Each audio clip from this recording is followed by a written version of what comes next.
Halo semuanya, perkenalkan nama saya Gian Andrian dengan NIM 535-2024. Kali ini saya akan membahas dengan materi topological sort dan maximum flow problem. Mari kita ke slide selanjutnya. Jadi topological sort. Sebelum kita membahas topological sort, kita harus tahu tentang apa itu graf, karena materi graf itu sangat berkaitan dengan topological sort ataupun maximum flow problem. Jadi graf itu adalah merupakan kumpulan dari objek di mana beberapa bahkan dapat semua objek saling terhubung. Nah, sekarang baru kita bahas topological sort. Jadi topological sort itu adalah pengurutan linear dari simpul demikian rupa jika ada tepi di DAG yang berpindah dalam simpul U ke V, lalu U muncul sebelum V dalam urutan. Contohnya itu berguna untuk pengurutan atau menjadwalkan tugas ataupun pekerjaan. Jadi pada dasarnya topological sort adalah sebuah urutan dari graf DAG. DAG itu adalah kepanjangan dari direct acyclic graph dalam antrian graf yang berarah yang tidak memiliki looping. Kenapa tidak boleh memiliki looping? Karena jika ada atau terjadi looping, kita tidak bisa menentukan titik awal. Sedangkan dalam pengurutan memerlukan sebuah titik awal. Jadi untuk contoh dalam kehidupan nyata, kita bisa lihat dari sebuah graf ini, itu tuh saling membutuhkan yang namanya ketergantungan. Kita bisa lihat dari sini, di mana sebelum kita ke sekolah kita memerlukan yang namanya hoodie dan sepatu. Dan sebelum kita pakai namanya sepatu, kita membutuhkan dua elemen, yaitu celana dan kaos kaki. Sebelum kita menggunakan celana, kita membutuhkan celana dalam ataupun pakaian dalam. Dan untuk memakai hoodie kita juga memerlukan t-shirt atau baju. Jadi sehingga urutannya bisa adalah baju, baru menggunakan hoodie, pakaian dalam baru menggunakan celana, sepatu, kaos kaki, dan celana akan menggunakan sepatu. Hoodie dan sepatu baru kita bisa ke dalam sekolah. Jenis-jenis topological sort. Jadi sebenarnya ada banyak sekali ya metode topological sort atau pengurutan. Namun untuk menjadikan seragam, terbentuklah beberapa algoritma yang berhasil saya rangkum.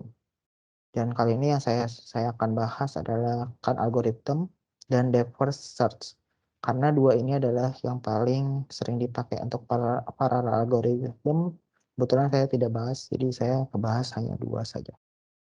Oke, mari kita masuk ke Kans algoritma. Jadi algoritma Kans itu di sini adalah L adalah list kosong yang akan berisi elemen yang diurutkan. S not tanpa income at 1 degree berlakukan berulang jika S tidak kosong.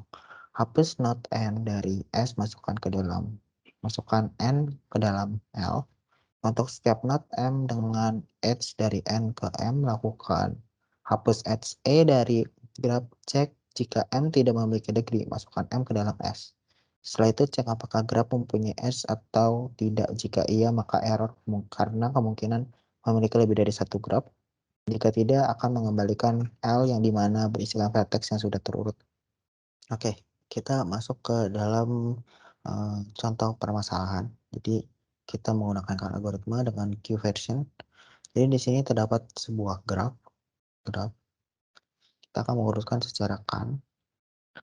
Karena di sini kita memerlukan income. Jadi itu 4 dan 5 itu tidak ada income. Jadi pertama kita 4 income atau degree-nya 0. 5 adalah degree atau income-nya 0.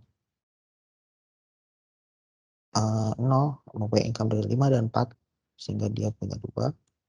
1 mempunyai dari 4 dan 3, dia punya 2. 2 mempunyai 5, berarti 1. 3 mempunyai dari 2, berarti 1. Kita urutkan dari graf ini ke dalam stack, ke dalam array. Di sini 0, 1, 2, 3, 4, 5. Masukkan 5, 0, 4, 0, 3, 1, 2, 1, 1, 2, 0, 2. Sini kita membuat yang namanya queue. Kita masukkan 4 karena dia paling kecil 4. Masukkan 4 ke dalam queue dan kita masukkan 5 karena mempunyai degree 0. Itu kita keluarkan dari queue, kita ada queue 4, kita hapus 4. Jadi mengakibatkan 0 dan 1 tidak ada penunjuk, jadi berkurang 0 dan 1 menjadi 0 hanya ditunjuk oleh 5, berarti 1. 1 hanya ditunjuk oleh 3, berarti 1. Itu kita hapus, kita the queue 5, kita keluarkan 5. 5 kita hapus, dan di sini menjadikan 0, tidak ada penunjuk. 0 tidak ada penunjuk. 2 juga tidak ada penunjuk sama sekali.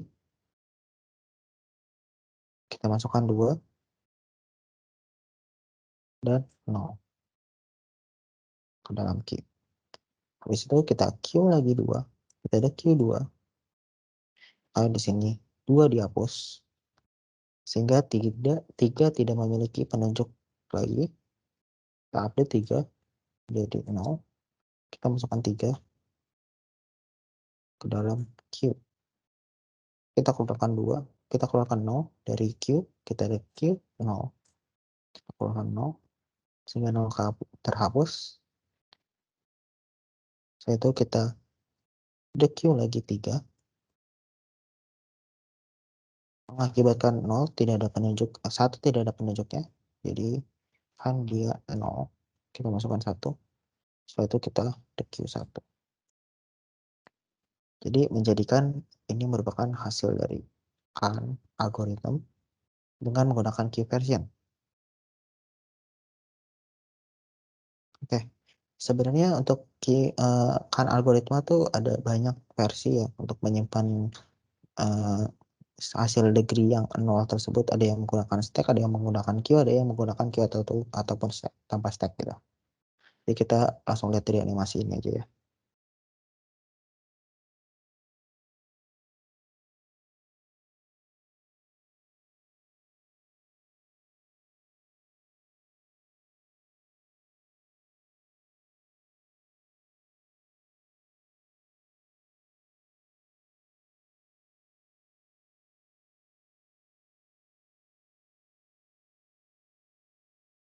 Nah, semuanya itu memiliki hasil yang berbeda ya. Tapi sebenarnya semua itu benar karena dia mengikuti sebuah algoritma yang sama, di mana kan degree-nya itu harus 0 untuk dimasukkan kan.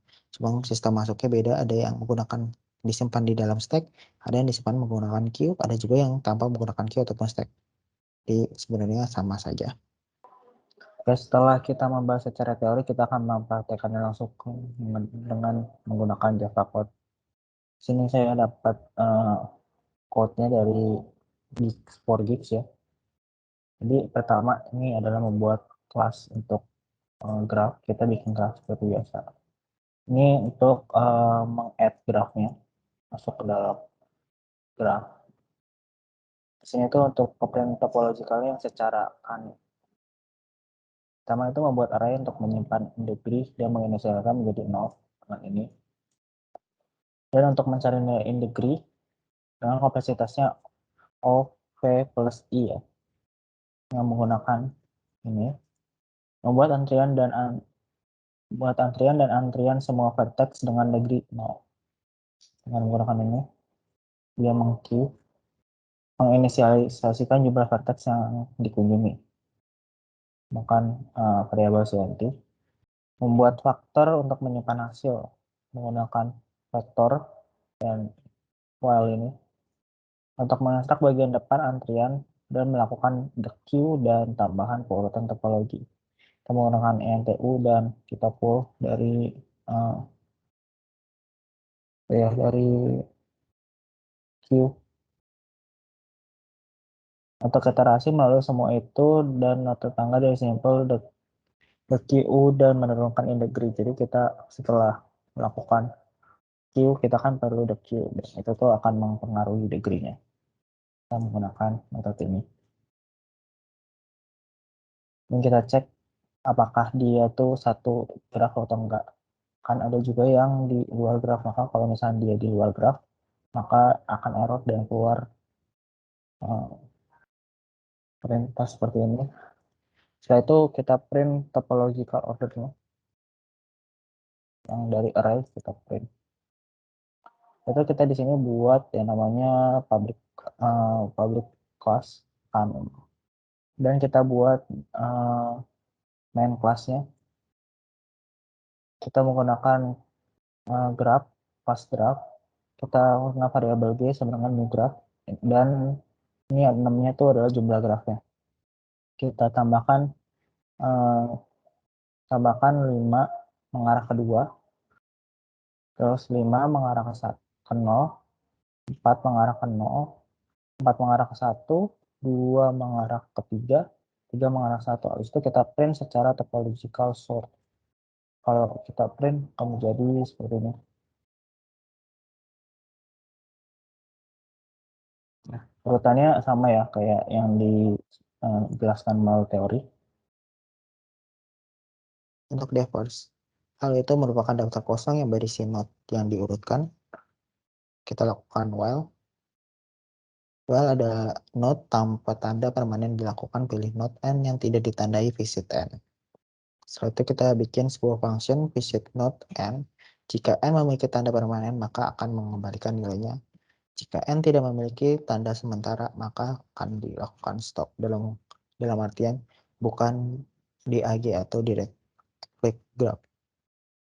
Setelah itu tandakan n dengan tanda sementara. Kita lakukan perulangan setiap node m dengan edge dari n ke m. Kita lakukan visit m di mana terjadi sebuah menggunakan function kembali. Setelah itu hilangkan tanda sementara di n, tandai n, dan tanda permanen. Tambahkan L ke kepala L. Oke, kita masuk contoh permasalahan dalam divorce search algoritma. Jadi caranya itu gimana sih? Berbeda dengan kan dia mencari degree yang 0. Kalau divorce itu tuh dia mencari dia tuh menunjuk apa. Jadi kita buat dulu sebuah list. Kita cek 5 itu menunjuk siapa aja. Jadi 5 itu menunjuk adalah 0 dan 2. Jadi kita tulis di sini 0 dan 2. Oke. Saya itu kita cek 4 itu menunjuknya ke siapa aja sih. Dia menunjuk ke 0 dan 1. Kita buat 0 dan 1. Dan untuk 3 itu menunjuknya ke siapa aja sih. 3 itu menunjuknya ke 1. Sedangkan 2 menunjuk ke 3. Tetapi untuk 0 dan 1 tidak menunjuk apa-apa. Itu kita buat seperti ini untuk menandakan yang mana yang sudah divisit. Kita buat sebuah stack seperti itu. Kita masukkan 0 karena ya tidak ada yang mengunjungi, kita langsung aja masukin 0, tidak mengunjungi siapa-siapa, dan kita masukkan 1. Oke. 0 dan 1 sudah dikunjungi, dan kita perlu masukkan 2 ke dalam sini, tapi 2 itu mengunjungi 1 terlebih dahulu, sehingga kita memerlukan mengunjungi 3. Namun 3 juga mengunjungi 1, tapi karena 1 tuh sudah masuk ke stack tersebut, jadi kita tidak perlu menuliskan 1 lagi. Jadi kita langsung tulis saja 3 terlebih dahulu, lalu 2, karena 2 mengunjungi 3 terlebih dahulu, jadi 2 dicoret. Dan untuk 3 kan mengunjungi 1. 1 tuh sudah mengunjungi 1 di sini, mengunjungi 1, tapi 1 tuh sudah ada masuk ke dalam stack, dan 3 tuh sudah masuk ke dalam stack juga, jadi sudah mengunjungi. Dan untuk 4 itu tuh mengunjungi 1, namun 1 dan 0, namun karena 0 dan 1 sudah masuk ke dalam stack, jadi kita tinggal tulis saja ini. Dan 5 itu mengunjungi 0 dan 2, namun karena 0 dan 2 sudah ada di dalam stack, kita tinggal tulis saja. Dan di sini berlaku ya, 5 mengunjungi 2, tapi 2 juga mengunjungi 3 dan 1. Karena 2, 3, 1 sudah masuk, 2, 3, 1 sudah masuk. Jadi kita tidak perlu menuliskannya. Jadi kita langsung tuliskan saja 5. Setelah kita lakukan pop dari stack tersebut. Menghasilkan 5, 4, 2, 3, 1, 0. Ini merupakan hasil dari DFS algorithm. Oke, untuk selanjutnya setelah kita menjelaskan secara teori, kita akan mengimplementasikan langsung ke Java Code dengan DFS algoritma. Ini code-nya saya dapatkan dari the like ya. Sini sama kayak hampir kayak tadi, sama persis. Kita membuat class graph, aktor. Ini untuk nge-add-nya sama kayak tadi. Nah, di sini untuk fungsi yang digunakan di sini recursive digunakan untuk topological sort DFS. Jadi pertama tandai saat ini sebagai tandai node saat ini sebagai telah dikunjungi. Dan ini akan berulang untuk semua node yang berdekatan. Jadi ini akan berulang untuk semua node yang akan berdekatan. Dia menyimpan hasil ke dalam stack. Jadi setiap yang berdekatan itu ketika sudah sampai tidak ada penunjuk lagi akan disimpan melalui stack. Fungsi untuk melakukan topological sort menggunakan recursive topological util. Jadi ini secara rekursif. Fungsinya tandai semua simpel sebagai tidak dikunjungi, dan visit. Ini untuk menandai semua node sebagai tidak dikunjungi. Ini untuk memanggil kembali semua vertex secara rekursif. Jadi ini secara rekursif terpanggil fungsi yang di atas. Ini itu untuk mengeprint dari stacknya. Jadi kita keluarin dari stack. Kita pop. Setelah itu kita bikin public class-nya, class main-nya. Ini sama kayak tadi, kita kelas yang di atas dengan variabel G. Ini kita bikin graf, jumlah grafnya ada 6. Sama kayak tadi, 5 mengarah ke 2, 5 mengarah ke 0, 4 mengarah ke 0, 4 mengarah ke 1, 2 mengarah ke 3, 3 mengarah ke 1. Ketika di print hasilnya adalah seperti ini, sama seperti yang sesuai secara teori. Ya. Kita masuk ke materi selanjutnya yaitu maximum flow problem. Problem jadi merupakan salah satu bagian dari persoalan transportasi yang bertujuan untuk mencari suatu aliran yang maksimum dapat mengalir pada sebuah network. Contoh dalam kehidupan nyata seperti memaksimal aliran distribusi perusahaan dari pabrik konsumen jika ada dasar mencari aliran maksimum dari sebuah graf. Jadi untuk penerapannya kita menggunakan kita masuk ke dalam algoritma untuk mencari maksimum flow problem. Jadi kita menggunakan Fault Collection Algorithm karena ini merupakan salah satu algoritma yang paling sering dipakai untuk mencari maximum flow problem. Jadi pertama kita set max flow sama dengan 0 untuk for menginisialisasikan. Setelah itu kita cari jalur P dari S ke T. Di dalam residual graph pertama kita cari min cap yang sama dengan kapasitas sisa minimum di jalur P. Setelah itu kita cari max flow dengan menambahkan max flow yang lama dengan min cap. Setelah itu kita perlu mengupdate jalur pada residual graph dengan flow U ke V sama dengan flow U ke V dikurang dengan min cap, dan kita update sebaliknya untuk V ke U sama dengan V ke U ditambah min cap. Lakukan terus menerus hingga tidak ada jalur S ke T. Jika sudah, maka kita akan mereturn maximum flow. Kita langsung masuk ke contoh dalam menggunakan algoritmanya. Di sini kita terdapat sebuah graf. Kita harus mencari dari 0, kita mau menuju dari 0 ke 5. Jadi kita ada beberapa jalur. Oke, kita langsung masuk ke contoh algoritmanya. Di sini ada sebuah graf. Jadi itu kita rencananya itu mau masuk dari 0 langsung mau ke 5. Itu kita ada lewat beberapa jalan. Ibaratnya nih ya. Itu masuk ke dalam jalan. Jadi 0 ke 1 kita bisa lewat dari 0 ke 1, 1 ke 3, 3 ke 5. Satu jalan. 0 ke 1, 1 ke 2, 2 ke 4, 4 ke 5, 2 jalan, 0 ke 2, 2 ke 4, 4 ke 5, 3 jalan. Jadi kita cari maksimum flow dari 3 jalan tersebut. Kita langsung masuk caranya saja. Jadi kita pertama kita cari dari jalan pertama, itu 0 ke 1, 1 ke 3, 3 ke 5. Jadi jalan-jalan ini mempunyai beberapa bobot. Yang pertama 0 ke 1 itu memiliki 6 bobot, 1 ke 3 itu mempunyai 4 bobot, dan 3 ke 5 itu mempunyai 5 bobot. Itu kita untuk mencari sebuah maksimum flow, kita membutuhkan nilai paling kecil dari bobot-bobot tersebut. Jadi kita dapat disimpulkan bahwa bobot terkecil adalah 4. Satu, kita perlu yang namanya mengupdate, yang disebut mengupdate. Jadi kita perlu mengupdate dan menjadikannya dia jadi residual graph atau sisa dari graph. Dimana di sini untuk 0 ke 1 mempunyai bobot 1. Jadi kita perlu update di mana 6 harus dikurangi dengan nilai terkecil dari jalur tersebut.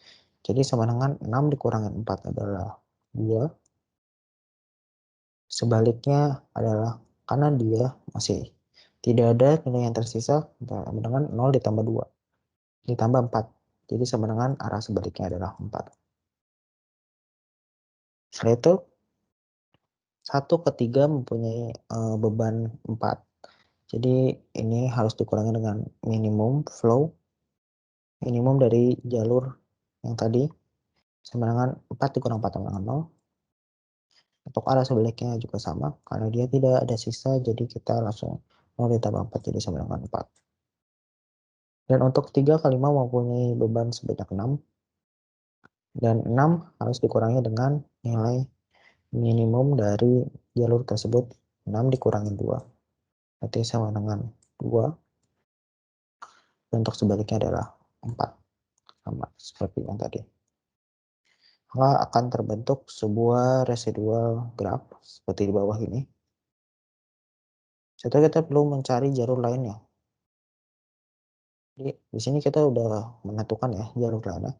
Itu dari 0 ke 1, ke 2, ke 4, dan 5.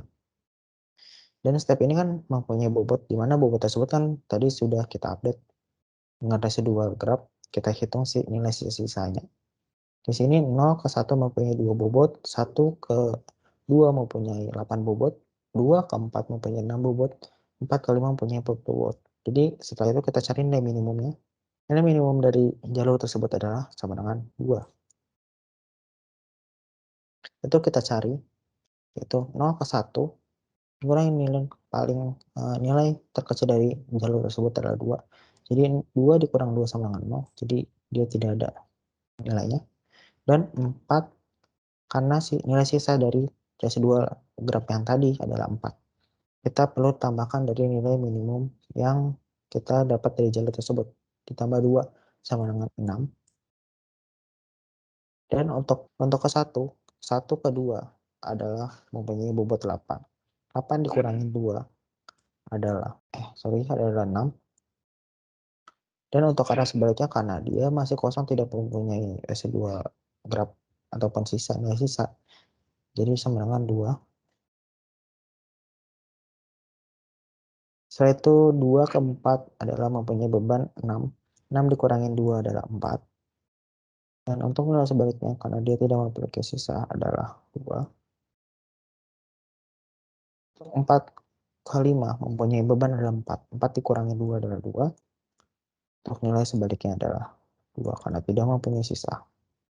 Maka terbentuk residual graph yang baru seperti di bawah ini. Lalu kita cari jalan yang baru. Karena tadi ada 3 jalan, kita menemukan jalan dari 0, 2, 4, 5. Step ini pasti mempunyai bobot ada 2, 0 ke 2 bobotnya 2, 2 ke 4 bobotnya 4, 4 ke 5 bobotnya 2. Itu kita cari dari nilai tersebut, nilai bobot yang paling kecil adalah 2. Kita tentukan di sini ada 2. Sama seperti tadi caranya, untuk 2 mempunyai bobot 2, kita kurangkan dengan nilai bobot terkecil dari jalur tersebut, kurangan 2 berarti 0. Untuk sebaliknya karena tidak mempunyai nilai sisa, sama dengan 0 ditambah 2. Untuk 2 ke 4 mempunyai nilai bobot adalah 4. 4 dikurangi 2 adalah 2. Untuk nilai 4 ke 2, karena tadi memiliki nilai sisa, jadi 2 ditambah 2 sama dengan 4. Dan untuk 4 ke 5 mempunyai nilai 2, nilai bobot 2. 2 dikurang 2 sama dengan 0. Dan dari 5 ke 4 mempunyai nilai sisa 2, ditambah 2 sama dengan 4. Dan terbentuk residual graph yang baru. Jadi seperti di bawah ini. Kita perlu mencari maksimum flow problem. Ya, jadi caranya adalah mencari nilai minimum yang pertama tadi, jalur pertama 0, 1, 3, 5, ditambah sama jalur yang kedua 0, 1, 2, 4, 5, ditambah dengan jalur yang ketiga 0, 2, 4, 5. Ini tergantung grafnya. Grafnya itu untuk dari nilai A ke B itu memiliki berapa jalur. Seperti itu. Jadi untuk jalur pertama 0, 1, 3, dan 5 itu nilai minimum dari jalur tersebut adalah 4. Dan untuk 0, 1, 2, 4, dan 5 nilai minimumnya tadi adalah 2. Kenapa 2? Karena tadi kita hitung berdasarkan residual graph yang tadi. Selanjutnya kita nilai minimum selanjutnya jalur ketiga adalah 0, 2, 4, 5 mempunyai nilai minimum dari jalur tersebut adalah 2. Kita juga hitung berdasarkan residual graph yang baru, menghasilkan nilai minimumnya adalah 2. Jadi maksimum flow problemnya sama dengan 8. Kita mendapatkan 8. Seperti itu. Dan di sini adalah hasil residual graph yang telah kita buat. Setelah kita menjelaskan secara teori, kita akan mengimplementasikan melalui Java mengenai maximum flow problem. Di sini code-nya saya dapatkan dari Git4Geeks. Di sini membuat kelas maxflow. Nah, ini isinya jumlah vertex-nya. Ini kita buat BFS-nya. Membuat array yang dikunjungi ditandai semua vertex sebagai tidak dikunjungi. Buat antrian vertex sumber dari tandai vertex sumber yang telah dikunjungi. Setelah itu kita return the maximum flow from S to T in given graph. Ini untuk metodenya ya, menggunakan Ford algorithm. Ini buat residual graph dan isi sisa graph dengan kapasitas yang diberikan dalam graph asli. Sebagai kapasitas residual dalam residual graph. Residual graph di mana graph IJ menunjukkan kapasitas residual X dari I ke J. Jika ada adalah keunggulan, jika graph IJ adalah 0, maka ada tidak.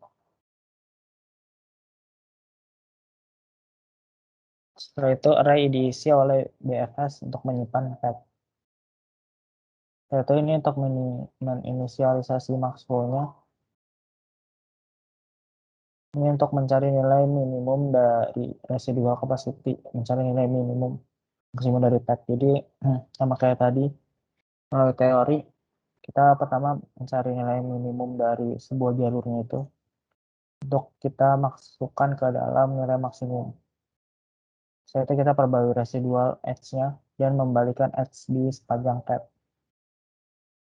Di situ kita menambahkan maksimum flow dari pad. Jadi pad itu adalah nilai minimum dari jalurnya itu. Setelah itu semua selesai, kita mengembalikan max flow. Kita return max flow. Ini kita buat main-nya. Ini kita membuat array-nya. Jadi ini array. Setelah itu kita print hasilnya. Taruh aja. Maka akan menghasilkan the maximum flow problemnya adalah 8. Terima kasih telah mengikuti presentasi ini. Mohon maaf bila ada kekurangan, bila ada yang ingin ditanyakan bisa ditanyakan lewat komentar. Terima kasih.